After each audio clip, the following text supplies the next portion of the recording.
What's good everyone, Shurrit here. So today I'm bringing you guys another episode of Ban List Freedom. Now a lot of you guys are sitting there scratching your heads and thinking, well Shurrit, what is Ban List Freedom? And it's a very old series on this channel, one of the first series actually, and it's basically where we look at ban cards and we consider, can they come back, what position can they come back to, do they deserve to come back, are they healthy for the game, etc, etc. This is actually episode 23 as you saw in the title. We've done a lot of these in the past. For my older subscribers, you'll remember these easily, but for you newer guys, because I have got a lot of subscribers recently, you guys obviously won't know that, so that's the explanation for that. And if you guys are also thinking, why is this voice a bit weird, it's basically I've got like a messed up throat currently, so I apologise if my voice sounds a bit weird, but I did really want to put out a video today, so I thought, sack it, my voice may sound a little bit weird, but we're still going to put it out. So as you saw in the title and thumbnail, the card we're going to be talking about today is EVILSWARM EXCITON Knight. And you guys, I'm pretty sure all of you, like me, were thinking when they saw the ban list, why didn't EXCITON Knight come back? And it's not because we thought, oh, it should come back, it's a very, very healthy card. It's not because of that. It's because it got reprinted in Battle of Legends, like Light's Revenge. Yeah, that's the set. There's the All Hollow set, the really good set that recently came out, the reprint set, and then a few new cards. So it got reprinted in that, and everybody thought, okay, EXCITON Knight is definitely coming back. Some people were a bit reluctant, saying maybe they just put it in there like that because it needed a reprint, or it was expensive, etc, etc. I was definitely on the side that, oh, it's definitely going to come back. This is going to be good because I really did like EXCITON Knight in Necros format. It was just nice, like summoning him, blowing up maybe a cleave player's back row and their scales and everything, provided they didn't have any disruption to stop the EXCITON Knight. So overall, EXCITON Knight, we all know how powerful it is, being able to detach a material, literally blow up everything else on the field. And I personally think it could come back. It really doesn't matter which position it comes back to, whether it comes back to the limited, semi-limited, or at 3, because generally most people play 1. If you play, some people may play 2 at max. Nobody plays 3. He's like a one-off. You don't need much of him. You don't need him a lot of the time. So that's why I think that it doesn't matter which position you bring him back to. So it just matters whether or not you bring him back. I think he can come back. Now a lot of you people will be thinking, maybe not. And I think that because of how strong the game, reliant the game has become on like summoning these big boards turn 1, making unbreakable boards and stuff, even though one could say that, oh, maybe they put all their resources into that board, it's worth it at the end of the day, and they think, oh, EXCITON Knight punishes people for overextending, even though the game right now is all about, well, not really overextending, but all about putting a lot of stuff on the field, putting the right stuff on the field to like kind of block out your opponent, stop their plays, like get advantage over them. However, I think despite all this, I think we still do need EXCITON Knight back. One of the main reasons is Dark Hole got limited. There's one of, it's not really a main reason, but it's a reason. We've got less board wipes. Kaiju's, sorry about that. As I said, my voice is messed up. But yeah, Kaiju's, not many people play Kaiju's anymore because Slumber, it got hit to 2 and then it got hit to 1.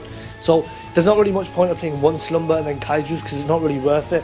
It's kind of the same concept with Terratop. There's no point in playing 1 Takitombo and 1 Terratop, because what you're kind of supposed to do is you're supposed to play like 3 Kaijus, 2 Slumbers, 3 Kaijus, and 3 Slumbers. It was worth it then, but with 1 Slumber it's not really worth it.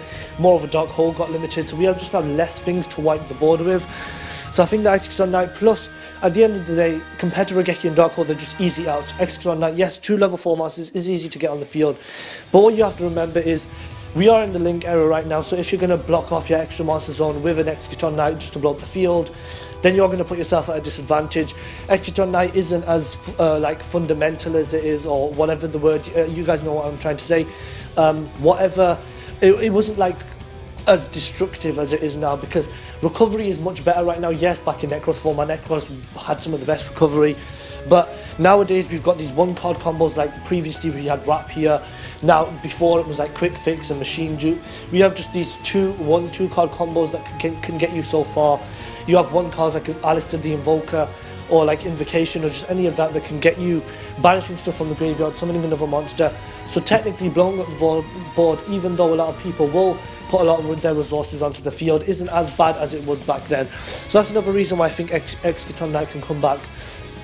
The problem with EXCITON Knight though is that what a lot of people think is that, oh, he's too overpowered, he blows up like everything, he'll destroy the back row, he'll destroy the monsters and everything. But in my opinion, that is still justified. Like it's not fair that Dex expires can go plus plus plus plus plus. It's not really fair. And the best thing I think about Exciton Knight is that the way I see it is the issue with cards like Maxi is Maxi counters the meta, but the meta also play it. And cards where it counters the meta and the meta also play it are some of the worst cards. Let's put it like that. Maxi was an unhealthy card for the game and still is an unhealthy card for the game, even though he's limited and he's not that bad. But back when Maxi was at 3, seriously, that was horrible because a Zodiac player would do their turn and then drop Maxi. That is not fair.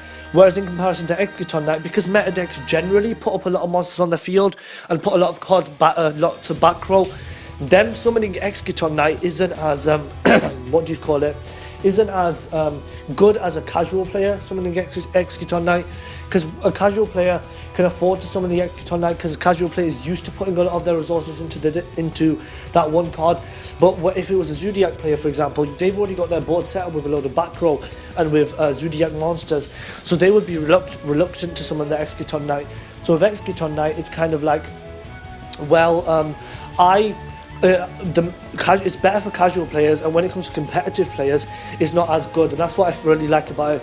Exciton Knight was really good for competitive players back in Necros format, because Necros could drop him and easily just destroy the board because they were a ritual deck, and Tellarknights could summon him because they had good recovery with Altair and everything. But nowadays meta decks will spam the board. Spirals did it, Zodiac did it, therefore Exciton Knight kind of acts counterintuitive because you're blowing up your opponent's board, but you're also blowing up your board. The whole point of Exciton Knight is, what made it unfair is it was just an easy card to get into that gave you so much advantage. But now it gives advantage to casual players, but because casual players never had the advantage in the first place, that's no big deal. It doesn't give as much advantage to competitive players because they'll obviously set up their board.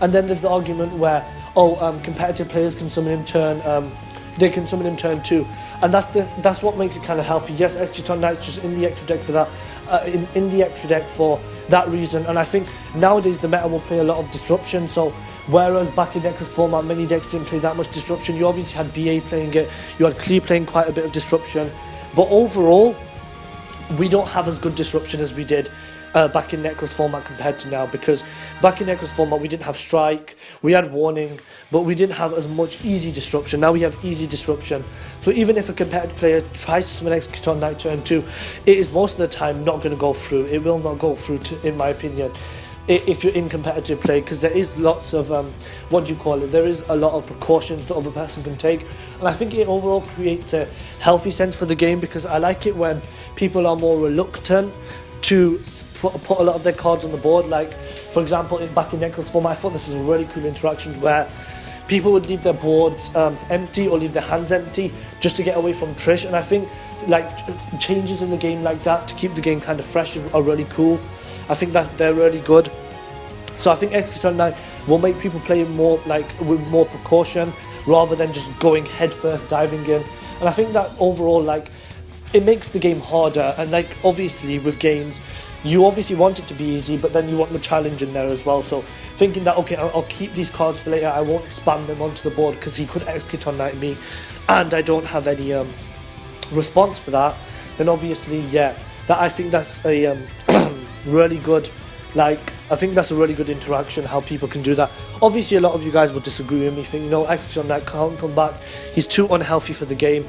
Overall, you don't like the whole concept of destroying opponents' boards, you don't like that. But I think Exciton Knight is healthy for the game. It's a card that should come back, to be honest. It made the game a bit more fun. Plus, obviously, 2 level 4 monsters, yes, that's kind of easy to do. But like I said before, with the, with the only 1 extra deck monster zone, you could potentially block yourself off from doing your own plays.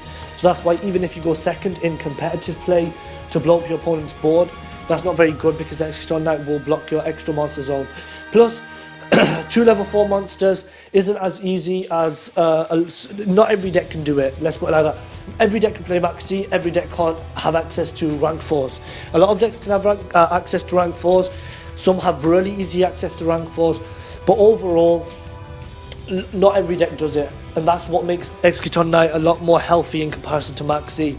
If you think about it, I think if Exciton Knight was around in Zodiac format, it would be really good. I think it would make the games a lot more interesting. It would make people play a lot, make the games a lot longer, because you're constantly, it's an easy out.